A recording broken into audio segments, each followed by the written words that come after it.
उत्तर प्रदेश के इटावा जिले में जिलाधिकारी इटावा, वरिष्ठ पुलिस अधीक्षक इटावा एवं अन्य अधिकारी गणों द्वारा कोरोना महामारी की रोकथाम हेतु जनपद में बनाए गए हॉटस्पॉट का निरीक्षण किया गया, जहां पर अधिकारी गणों द्वारा लोगों को कोरोना वायरस की रोकथाम एवं संक्रमण से बचाव संबंध आवश्यक दिशा निर्देश दिए गए। रिपोर्ट सोम दीक्षित, न्यूज 8 लाइव इटावा। उत्तर प्रदेश के इटावा जिले में हॉटस्पॉट इलाकों का जायजा लेने पहुंचे जिलाधिकारी एसएसपी। इटावा जनपद में लगातार कोरोना के पेशेंट बढ़ते जा रहे, जिसकी वजह से जिलाधिकारी सख्त कदम उठाते हुए दिखाई दे रहे हैं। इस दौरान जिलाधिकारी जेबी सिंह और वरिष्ठ पुलिस अधीक्षक आकाश तोमर हॉटस्पॉट इलाकों का जायजा लेने पहुंचे। वहीं उनके साथ मुख्य विकास अधिकारी आर गणपत राजू भी मौजूद रहे। इस दौरान उन्होंने जनता से अपील की कि आप सभी लोग इन इलाकों में हरगिज नहीं आएँ।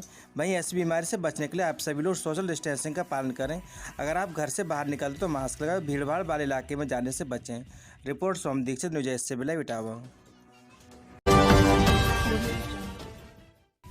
खनन को लेकर चली गोली, एक युवक हुआ घायल। पूरा मामला उत्तर प्रदेश के इटावा जिले का है, जहां पर उत्तर प्रदेश सरकार में आने से पहले मुख्यमंत्री योगी आदित्यनाथ ने खनन माफियाओं को सख्त हिदायत देते हुए कहा था कि या तो आप जनपद छोड़ दें या फिर आप खनन करना बंद कर दें।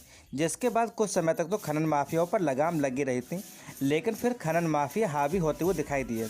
इस दौरान जनपद इटावा में खनन को लेकर गोलियां चलीं। स्कूलों में एक युवक घायल हो गया, जिसका उपचार जिला अस्पताल में किया जा रहा है। आपको बता दें कि इटावा जनपद के एकदल थाना क्षेत्र में आए दिन खनन माफिया हावी होते हुए दिखाई दे रहे हैं, क्योंकि खनन माफियाओं के ऊपर एकदल पुलिस का हाथ है। इसी दौरान खनन को लेकर दो खनन माफिया आपस में भिड़ गए, जिसके बाद खनन माफिया नरेंद्र शर्मा के द्वारा दूसरे खनन माफिया रामचंद्र के ऊपर फायरिंग कर दी।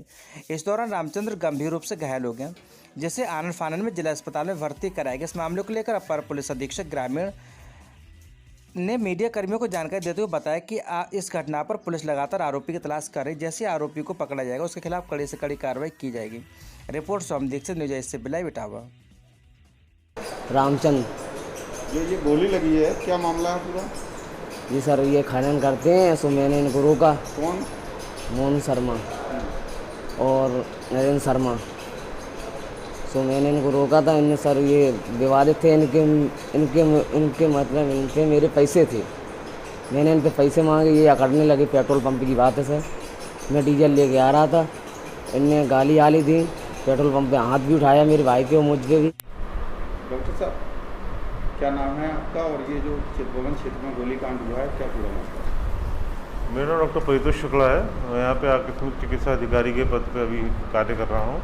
लगभग आधी रात के आसपास जो है एक मरीज को लाया गया था, जिसमें तथाकथित रूप से बताया जा रहा था कि इसको गोली लगी हुई है और चितभवन क्षेत्र में कहीं गोलीकांड शायद हुआ था, उसमें उसको लेके लाया गया था यहाँ पर। आज चितभवन के दो पक्ष हैं, जो एक रामचंद्र पुत्र सहदेव है और दूसरा पक्ष है नरेंद्र शर्मा, जो बढ़ई जात के हैं। इनमें आपस में दोनों के पास ट्रैक्टर है और ये लोग अपना मिल के ही धंधा पानी करते हैं और इनमें कुछ लेन देन का पैसे का विवाद है। जो रामचंद्र का पक्ष है उनको चाहिए था नरेंद्र शर्मा से।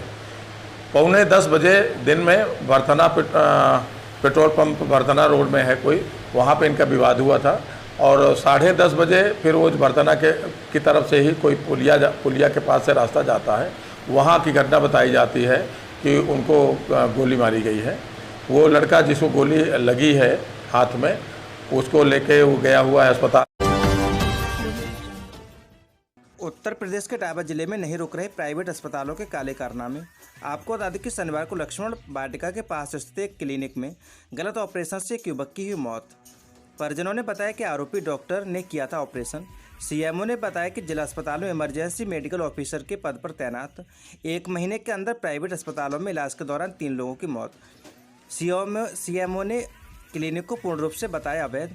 वहीं आरोपी डॉक्टर पर की जाएगी कानूनी कार्रवाई। रिपोर्ट सोम दीक्षित, न्यूज 8 लाइव इटावा।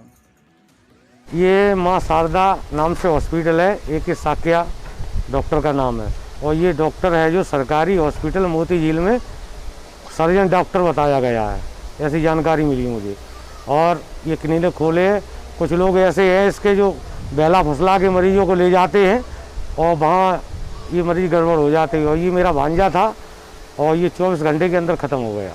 था बड़ा वाला और ये एक साका डॉक्टर को शारदा माँ शारदा के नाम से। डॉक्टर का नाम है AK साक्या। ये लक्ष्मण वाटिका के बगल में है। तो वहाँ जब भर्ती कराया तो क्या बीमारी थी आपके लड़के को? नहीं, ऐसा था कि हमको एक नावली के मुकेश शर्मा सोनम नाथुराम शर्मा लेके गए। वो मेरे पास आए कि आप चारों ही भटक रहे हो, तो हमने बताऊँ वहाँ चलिए, वो डॉक्टर अच्छा करता ऑपरेशन। मैं साहब चलो भैया, हम गए। तो पहले दिन उसका हुआ चेकअप, खून का, शुगर का और पेशाब का, और उसका सिटी स्कैन हुई। मेरे को शुगर ओके है। तो मैं ठीक है साहब, वैसा है कि ऑपरेशन कल होगा, आज नहीं होगा। हम सब चले आए। उन्होंने उसको कर लिया भर्ती शाम को। सवेरे जब हम गए, जब डॉक्टर आए, मैं साहब मेरा बच्चा कहाँ है? बच्चा आपका ये लेटा है। ठीक है, कर दिया उन्होंने।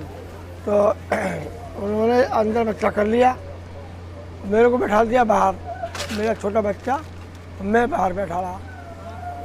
डॉक्टरों ने कम से कम 1 घंटे ऑपरेशन किया। इसके बाद हम लोग जब वो बाहर निकल के कंपाउंडर आया, भागो यहाँ से, भागो यहाँ से, तो सब लोग निकाल दो गेट के बाहर। हमने ये कहा कि मेरे बच्चे की जल्द दिखाओ कि पथरी है क्या है, इसके अंदर क्या चीज़ आपने निकाली। तो उसको तुमको क्या मतलब है? ये तो मैंने बम्बई भेज दी। तो हमें अभी 2 मिनट हुआ ऑपरेशन, बम्बई पहुंच गई। फिर इसके बाद क्या हुआ? इसके बाद साहब उन्होंने कुछ दिखाई नहीं साहब। कल तबीयत ज़्यादा खराब हुई? हाँ, तो बाहर निकाल दिया। कल उसकी हो गई तबीयत खराब। रात में मैंने डॉक्टर को आवाज़ लगाया, डॉक्टर था ऊपर से डॉक्टर शायद नहीं उतरा, नीचे नहीं आया। डॉक्टर मेरा बच्चा रात के दिन शाम को 4 बजे लेके और सुबह 10 बजे तक उसके पैर बांध दिए गए, हाथ बांध दिए गए, नाक में कपड़ा भर हो, आँख में कपड़ा भर हो, आँखें बंद कर दी गई और ये नली निकाल दी गई। उसके बाद क्या हुआ, शाम 11 बजे गए। माँ शारदा क्लिनिक पूरी तरह से अवैध है, क्योंकि इसका रजिस्ट्रेशन हमारे यहाँ नहीं हुआ है। इसको उसके परिजनों को चाहिए कि उसके खिलाफ FIR करा के उस पर पूरी विधिक कार्रवाई कराएं, और हमारे विशेषज्ञ उनको पुलिस को जांच में पूरा सहयोग देंगे।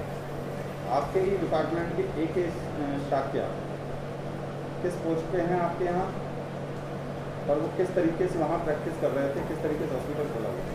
जैसा कि CMS मेल हॉस्पिटल से अभी दूरभाष से बात करके मालूम हुआ कि doctor AK Shakya emergency medical officer की पोस्ट पर हैं, और ये एक फिक्स पेपर एग्रीमेंट की तरह के तौर पर इनकी पोस्टिंग हुई है। इनको ड्यूटी के घंटों के अलावा प्राइवेट प्रैक्टिस की सुविधा है, लेकिन अगर इन्होंने बगैर रजिस्टर्ड की क्लिनिक पर कोई ऑपरेशन किया है तो इनके खिलाफ पूरी कार्रवाई की जाएगी।